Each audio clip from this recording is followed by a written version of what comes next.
Hi everyone, my name is Andres Dorinens and welcome to my course Fundamentals of Test Automation in Java.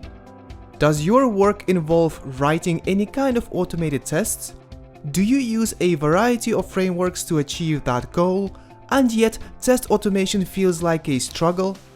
And the tests that you have to deal with, are they unstable, slow, and difficult to understand and maintain? This course will teach you the fundamental principles that will help you avoid all of these issues. Some of the major topics that we will cover include the first principles.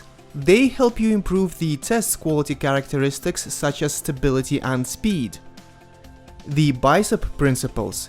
They increase the value of your tests by giving you a new perspective on how you can test your system.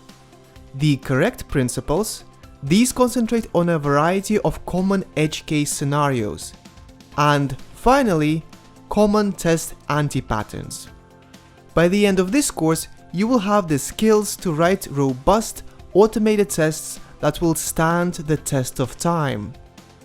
Before beginning this course, you should have some experience writing and maintaining JUnit or TestNG automated tests.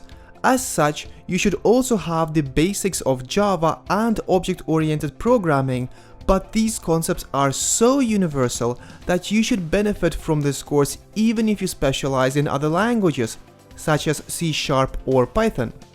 Ideally, you have some experience with an IDE such as IntelliJ, Eclipse, or Visual Studio, but that's only for the coding part.